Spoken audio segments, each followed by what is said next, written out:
Muito boa noite, está começando mais uma edição do CJC News e hoje a gente entrevista um convidado chamado Cleiton Bezerra. Ele é presidente do Instituto e combate pedofilia, orienta profissionais para tratar desse assunto dentro de salas de aulas, igrejas, escolas, enfim, onde é importante ele estar ali presente. Cleiton, muito bem-vindo. Eu que agradeço. Obrigado pela sua presença aqui.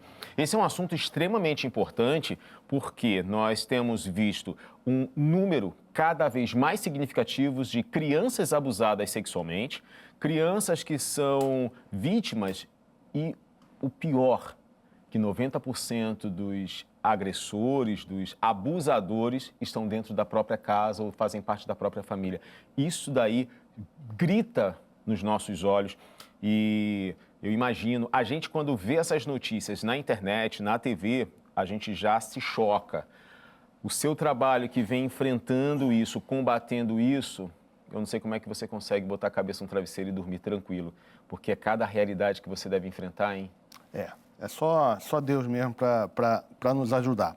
Os números são alarmantes, como você falou, mas eu tenho que falar, eles são muito piores do que aparece. Nossa. Né? O estudo em inglês mostra que apenas 10% dos casos chegam ao conhecimento da polícia. Os números americanos mostram que apenas 5% dos casos chegam ao conhecimento da polícia. E os números brasileiros mostram que apenas 8% chegam ao conhecimento da polícia. Para se ter uma ideia, ano passado nós tivemos 70 mil casos de abuso sexual reportados. Se esses números que eu falei agora... Se forem 8% do total... Não, vamos colocar 10%, que é mais fácil de fazer a conta. É verdade, é verdade. Né? Se for 10%, nós tivemos 700 mil casos. Nossa. Né? Então, seria um caso a cada 40 segundos, mais ou menos.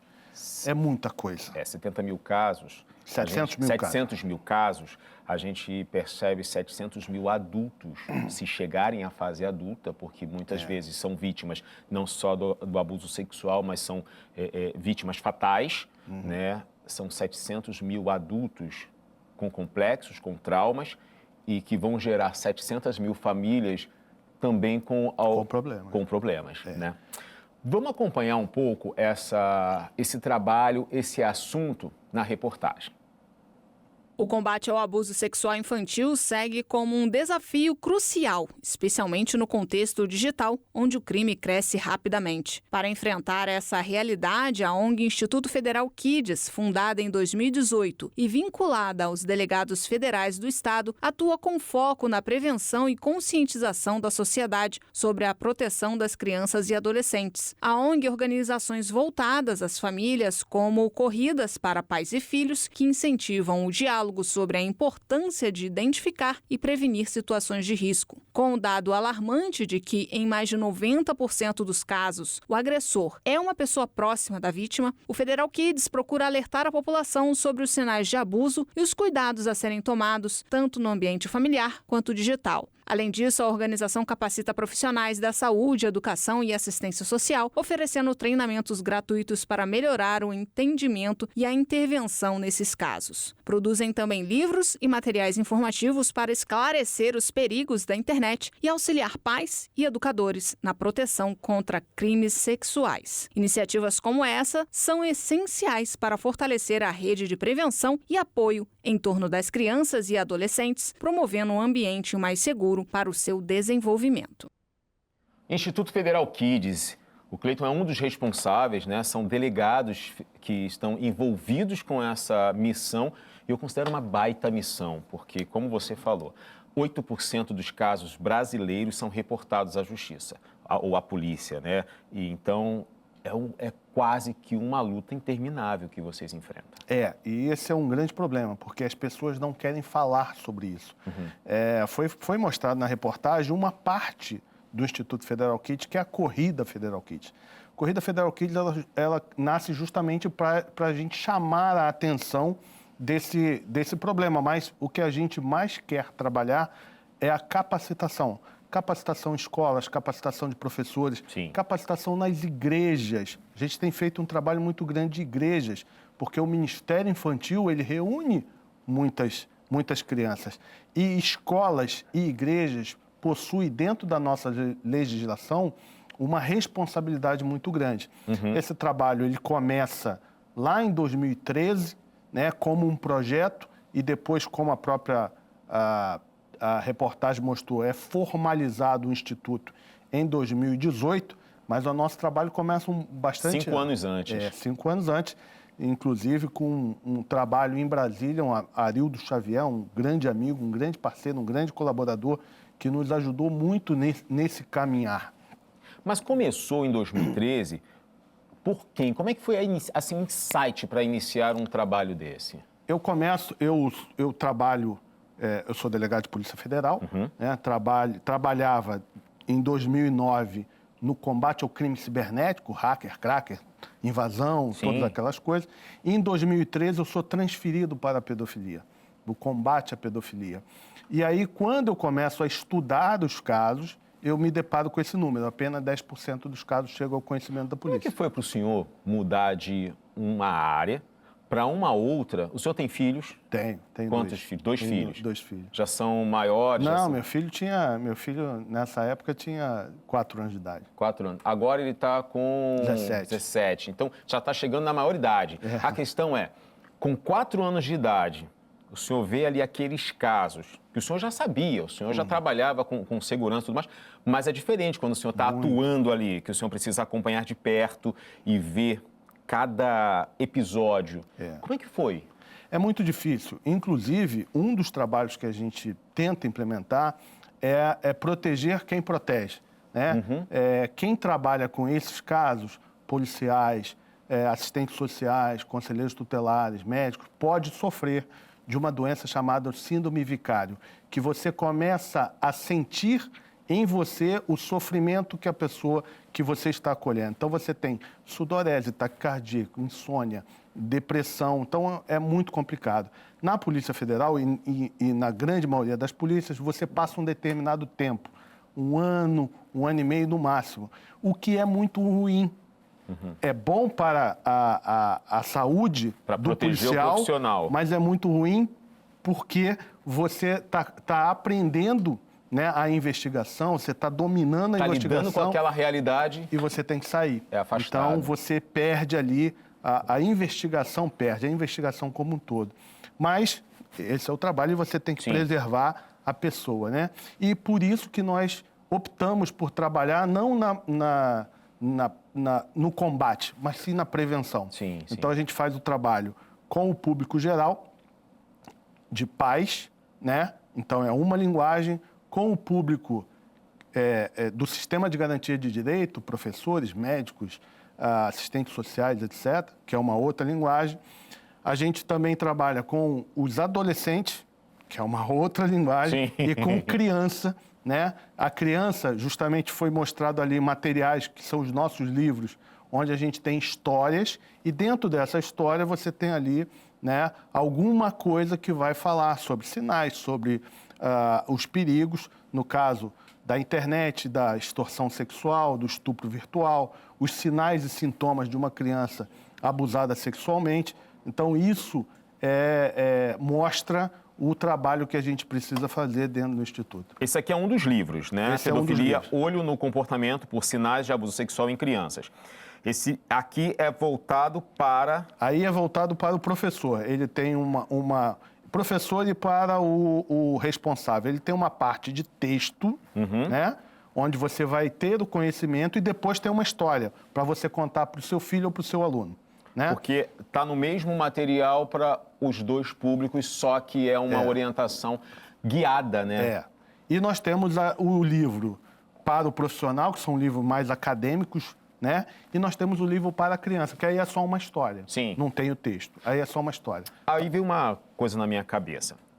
Vocês têm um livro para criança, que dentro da história vem os indícios de um abuso sexual.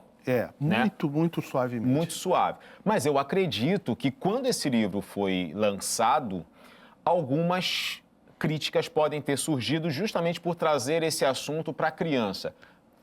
Isso aconteceu? Não porque o nosso objetivo foi lançar um livro para ele ser paradidático. Ele nunca é usado isoladamente. Ok. Ele é sempre utilizado por algum profissional. Então, no caso, ele é utilizado pelos professores ou pelos pais ou pelo o Ministério Infantil.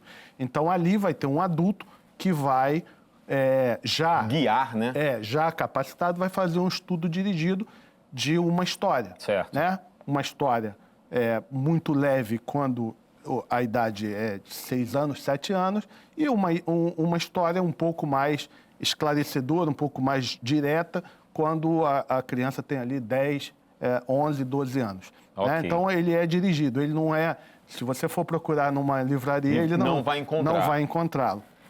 E para consegui-los? Entrando em contato com o próprio Instituto. Ok, então é bem direcionado esse trabalho, né? Só para repetir, é o Instituto Federal Kids. É importante a gente trazer esse assunto, porque, como o Cleiton falou, né, são cerca de 8% dos casos são reportados à polícia. Ou seja, 92% das vítimas precisam continuar sofrendo caladas, sem ninguém defender. E é uma história que a gente ouve, eu queria saber se é real.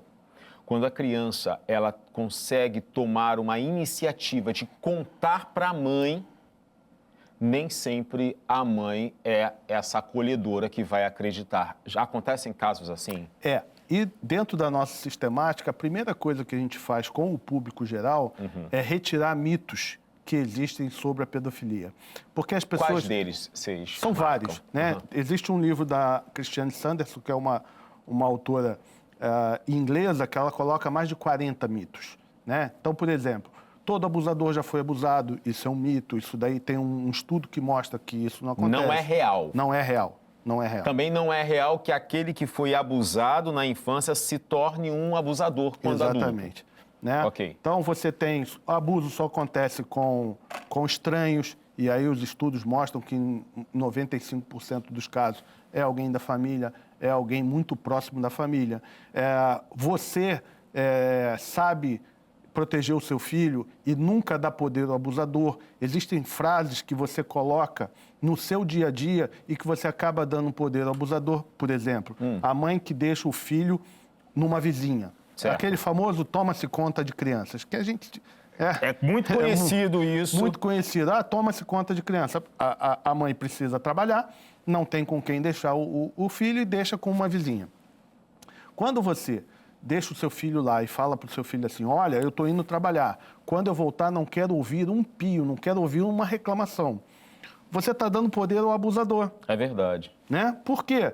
Porque o abusador, se for a própria pessoa que toma conta, se for o marido dela, se for o filho dela, ou se for um outro vizinho, vai falar, então essa criança não vai poder reclamar nada para a mãe. Até porque depois dessa fala da mãe, o abusador pode chegar para ele assim, se você chorar ou fizer alguma coisa, eu vou reclamar. Exatamente. E aí ela já está impactada. Você, mãe, pai, na verdade deu poder ao abusador e não ao abusado. E é uma fala que os pais não têm noção desse poder dado ao abusador. Não tem. Né? Porque a maioria, né, eu entendo que a intenção do pai falar isso é, olha, se comporte para que ele não reclame das suas bagunças. Exatamente. Que você não vai fazer bagunça, ele não vai reclamar de você. Só que a palavra colocada do jeito acaba impactando, porque... A gente adulto sabe, que não importa o que você fala, o que importa é que a pessoa entenda. É verdade. A criança vai entender aquilo como uma ordem e que ela não pode fazer absolutamente nada, que ela não pode reclamar. Ela vai entender dessa forma. Sim. Então, ela provavelmente não vai reclamar de um maltrato, de um abuso, de uma... Ficou com fome, não tomou banho, tomou um tapa na cabeça, ela não vai falar porque várias no geral. possibilidades de violência contra ela, inclusive a violência sexual.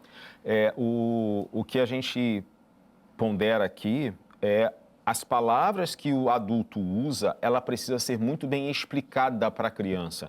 Principalmente quando vai para um cuidador de crianças, quando vai para a creche, quando vai para a escola. Mas na escola eu já conheço, é um nome renomado, é uma escola que eu confio. Mas você pode confiar na escola.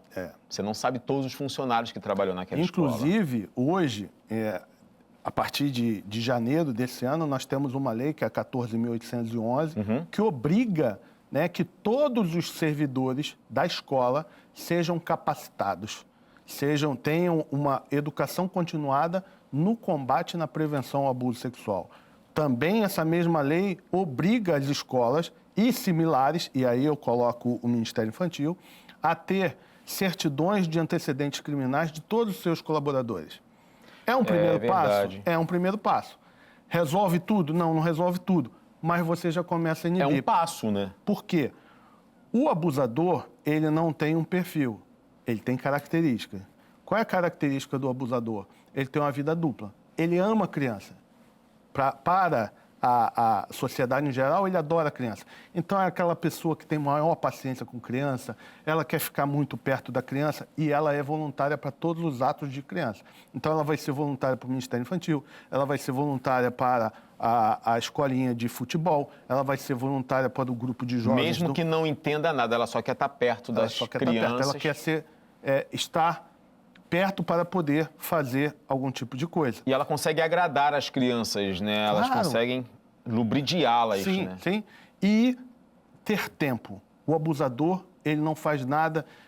Na doutrina, se divide o abusador predador, que geralmente é aquela coisa do impulso, da oportunidade e da violência. Né? Esse é o predador. Esse é o predador. E isso só acontece em mais ou menos 5% dos casos.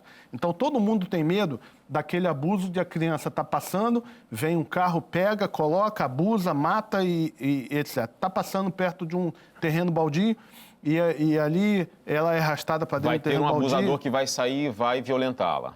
Isso é muito raro.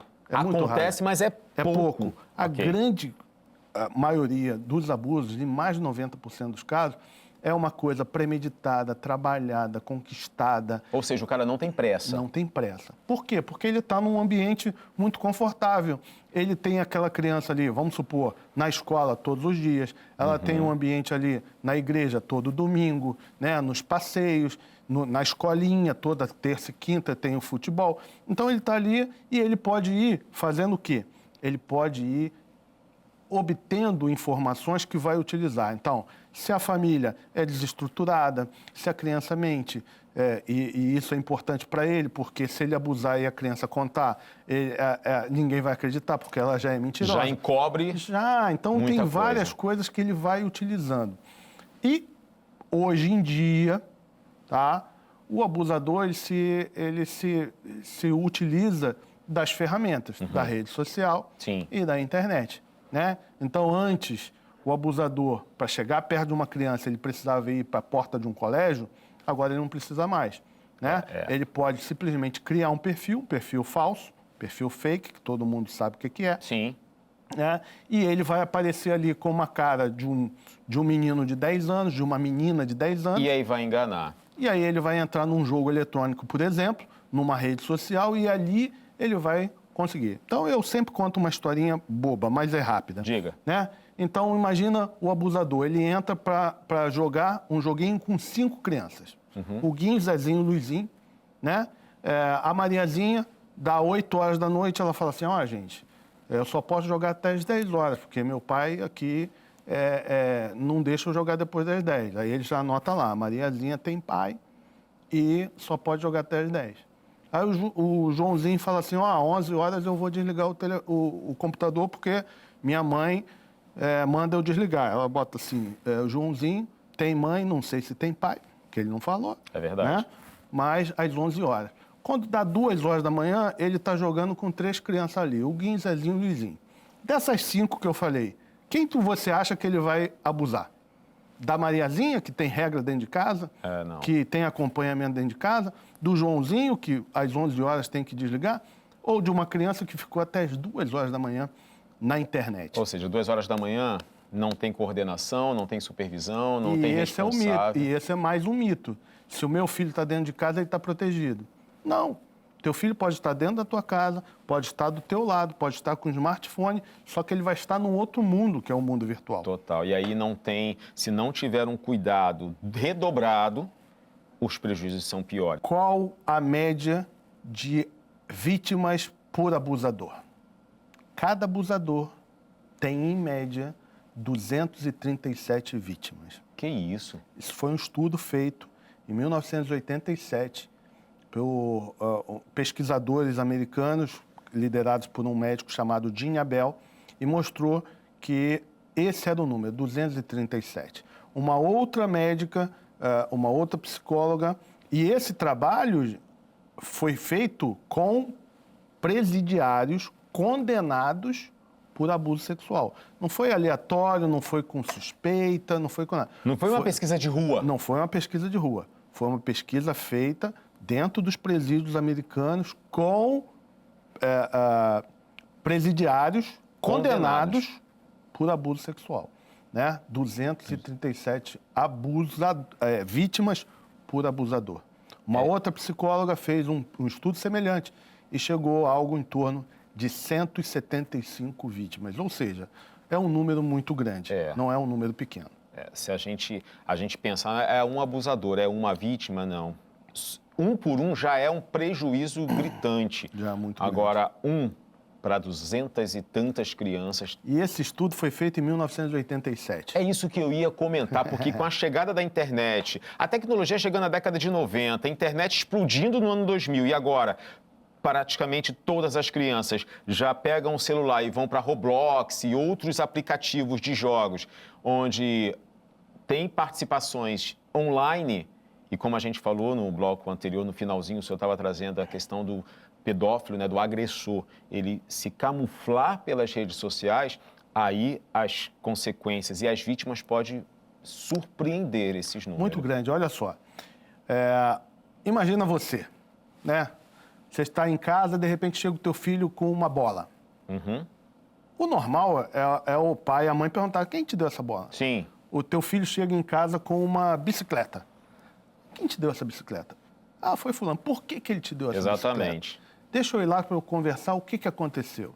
Né? Isso seria a coisa mais normal do mundo.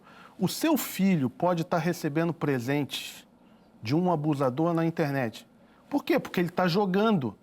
Mas qual o presente que ele ganha? Ele ganha presentes dentro do próprio jogo. Porque dentro do próprio jogo... É roupa, é arma, é carro... Skin, exatamente, são as skins. É a roupa, é a armadura, é carro, é uma arma melhor... É uma poção, é um mapa, é uma nova fase. E o problema é que a criança, quando fala isso para o pai que ganhou, o pai que não entende do jogo vai achar, o meu filho ganhou porque ele chegou numa fase e veio como bônus. Exato. Né? Quem te deu? Não vai perguntar isso, porque parece que foge da nossa mentalidade que alguém vai dar presente no jogo. É muito difícil, né? Porque antigamente nós recebíamos presentes físicos. Né? Hoje em dia, não, você pode estar recebendo. E são presentes muito caros, inclusive, né? Uhum. Muito caros. E aí, o que acontece? Ele começa a ser trocado. A dinâmica do abusador, não dá tempo de falar aqui, mas a dinâmica do abusador é você separá-lo do grupo, né? Para que você tenha uma vítima. Então, ele pega um grupo de crianças, ele começa a conversar, porque aparece no avatar dele, aparece uma criança também. Né? Então... Avatar é aquela imagenzinha que ele coloca, né, que ele se monta para aparecer. A gente usa no Instagram a nossa foto de perfil, mas pode colocar lá um bonequinho que você tenta fazer semelhante a você. Nesses jogos, o abusador ele também faz um desenho. Exatamente. Que ele fica idêntico a uma criança. Ou idêntico a um bonequinho, a um avatar, que é como se chama, de outras crianças. Exatamente. Então não dá nem para perceber. E aí, ele vai estar ali com muitas crianças. Ele vai estar com tempo para conversar, se conversa por áudio e por chat, né, por escrita, e ele consegue separar. E ele consegue separar de novo as crianças que têm problemas, as crianças que mentem muito, as crianças que têm problemas dentro de casa, que os pais são separados. E ali ele vai separando para quê? Para que depois ele comece a fazer algo, ou uma extorsão sexual, que é quando ele consegue obter uma foto, né, um vídeo mais sensual, ou ele faz o estupro virtual, né?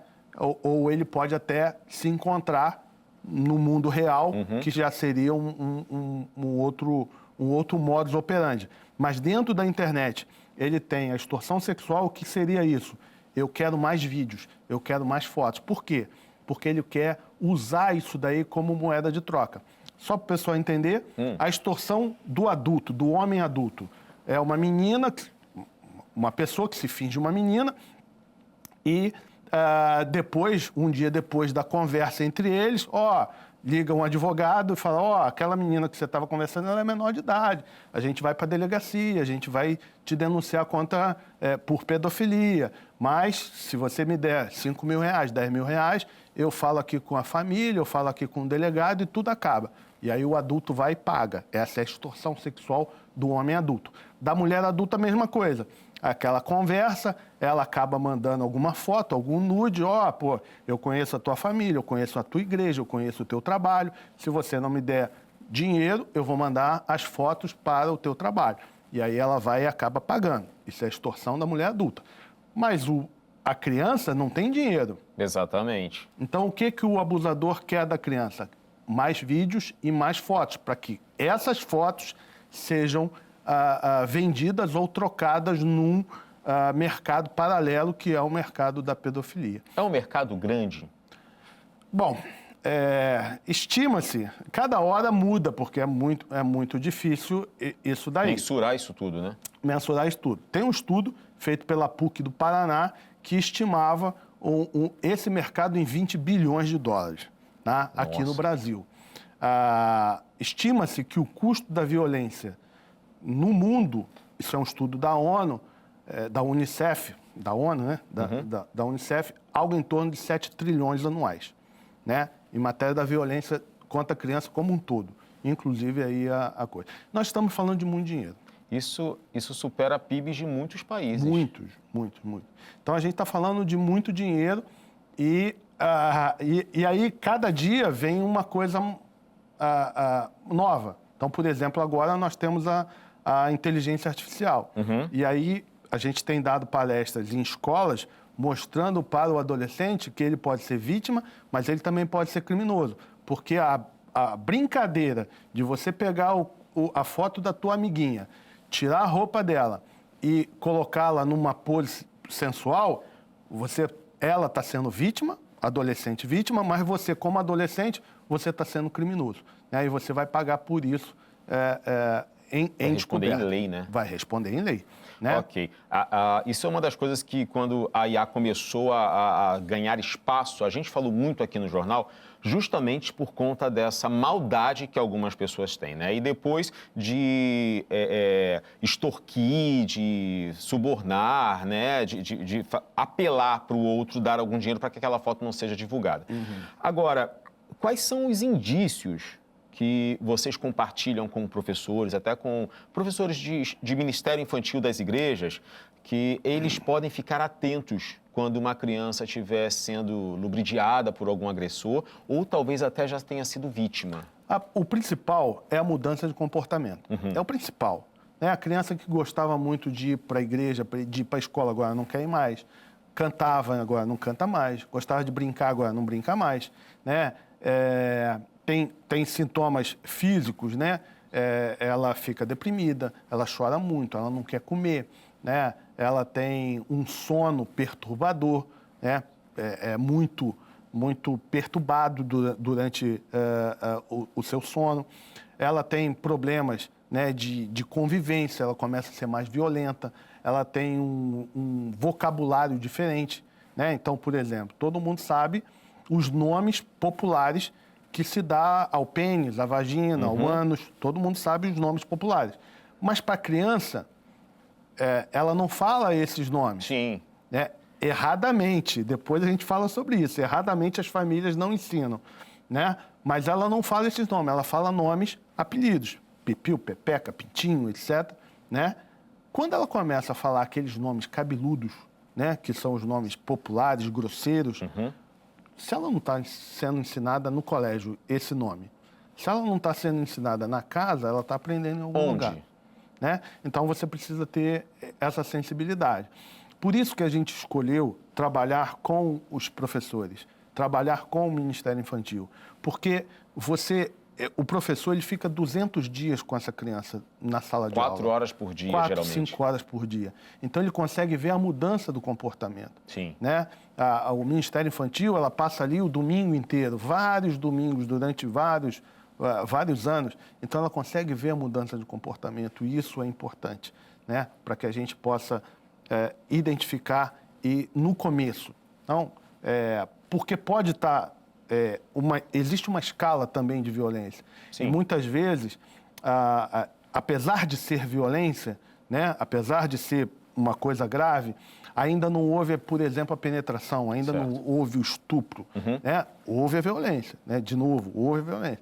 Mas ainda está em fases de carinhos, supostos carinhos, desculpa. O Né? problema é que as pessoas consideram a agressão sexual... Só o coito. Só o coito, só a violência ali, o ato sexual com a criança. Mas é um processo até chegar a isso. Exatamente, é um processo. Que por muitos é desconsiderado. Exatamente, são desconsiderados, mas a criança já se sente desconfortável. Sim. E ela pode dar os sinais e você pode interromper esse ciclo de violência.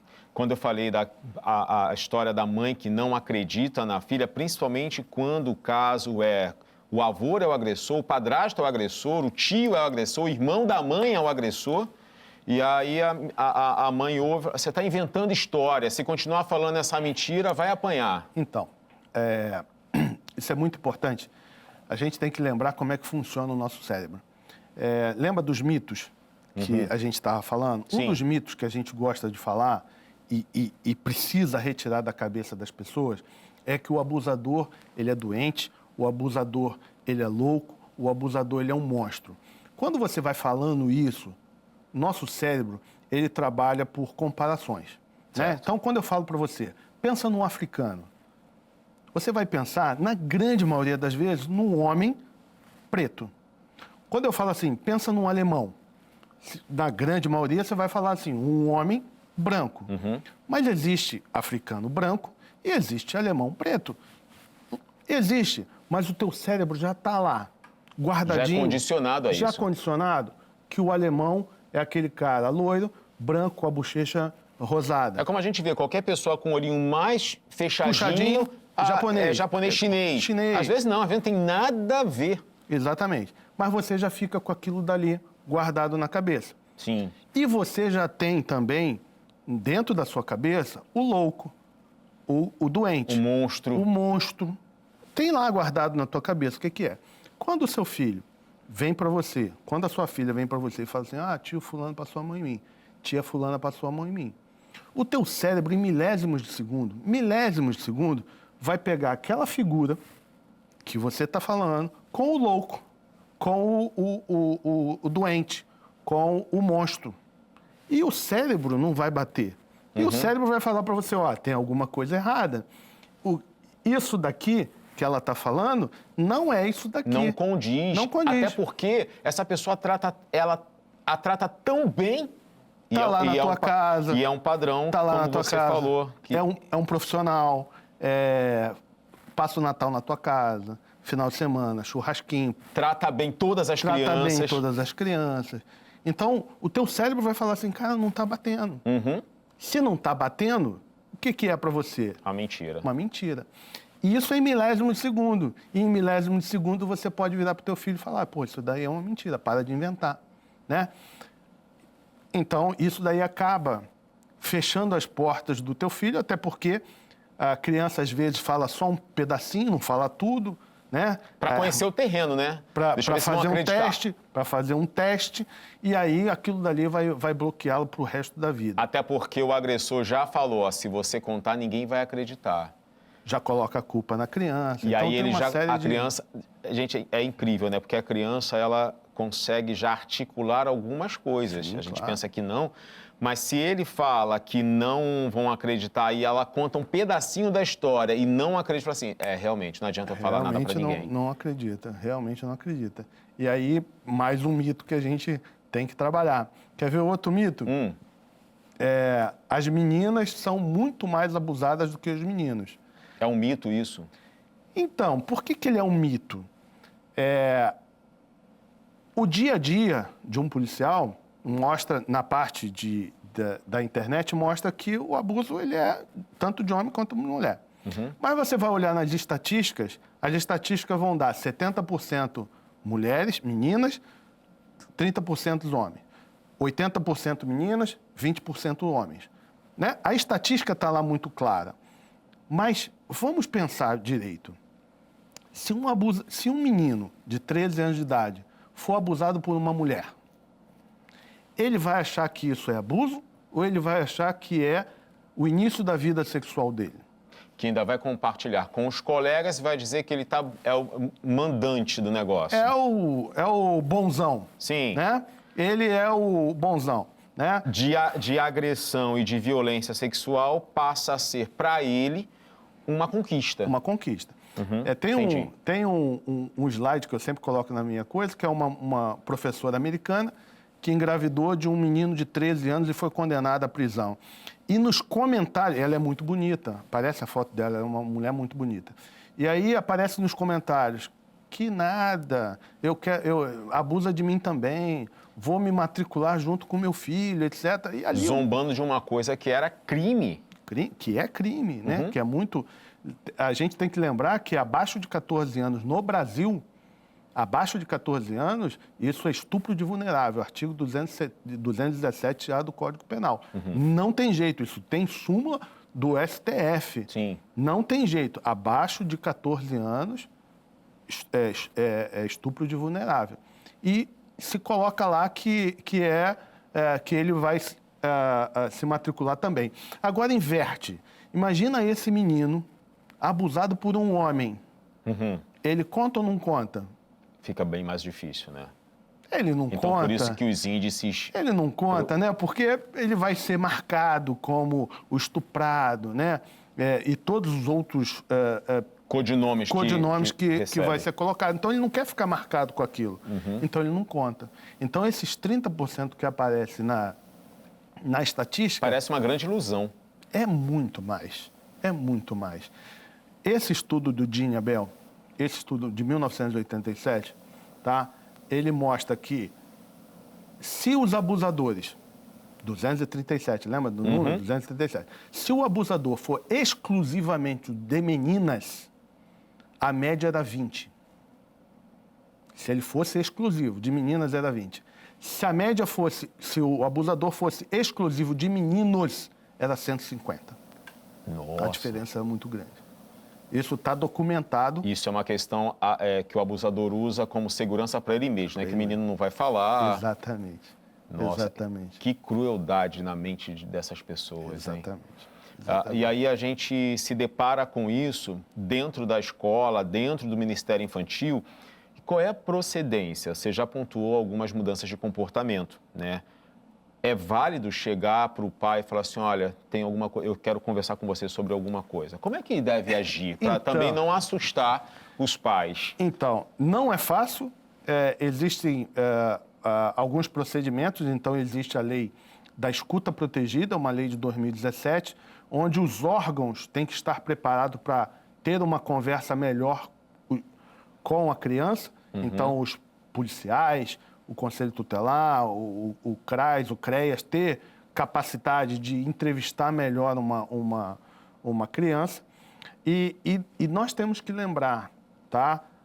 As escolas e a rede de saúde, elas são obrigadas a comunicar ao Conselho Tutelar e às autoridades qualquer indício de abuso. Não é certeza, é indício. Não, indício. Ok. Tá? E a lei Henri Borel, né? O caso do o Leniel Borel, Sim. o pai, e o Henri Borel, o menino que faleceu, tem uma lei, que é a lei Henri Borel, ela mudou isso. Assim, não mudou. Ela deixou agora uma obrigação para todos. Todos que tiverem conhecimento de um abuso sexual, de uma violência contra a criança ou adolescente, ela é obrigada a comunicar o fato às autoridades, senão ela pode responder por coparticipação. Porque aí mantém-se em silêncio, deixando com que aquilo continue. Ah, mas eu não tenho certeza. Pois é, mas se você tiver certa, se aquilo for uma realidade, aí não vai fazer nada, vai dar problema. É um assunto infindável de questões, né? Muita coisa. Você vem dando palestras aí. O que me passaram que a duração da sua palestra, mais ou menos em 4 horas, para você conseguir falar. Então, a gente tentou resumir aqui, reduzir em poucos minutos. mas eu quero agradecer muito a sua participação. Queria que você deixasse o Instagram, eu já estou seguindo, mas queria que você deixasse o Instagram do Instituto para que as pessoas possam acompanhar, possam conhecer e até, já que é um movimento para fora, né, que é a corrida, para quem quiser participar também. Não sei se ainda dá tempo de se inscrever, mas pode falar, por favor. Nosso Instagram é @federalkids, né? É muito simples, é o nome do nosso próprio instituto, @federalkids. E a gente faz lá o trabalho com as corridas Federal Kids e também com as capacitações. Se você quiser uma palestra na sua escola, na sua igreja, a palestra é totalmente gratuita, entre em contato com a gente vai, dentro da medida do possível, né, de local e de deslocamento, sim, sim. né, que a gente vai estar com vocês, se Deus quiser. Muito obrigado. Ótimo. Muito obrigado. Parabéns pelo agradeço. trabalho e que Deus abençoe muito vocês para conseguir lidar com todas essas informações em prol dessas crianças, adolescentes que sofrem e, às vezes, como a gente veio conversando aqui, sofrem no silêncio e, pior, caladas pela força da família que ou não acreditam, ou não dão bola, ou não observam. Mas que isso fique latente na mente das pessoas.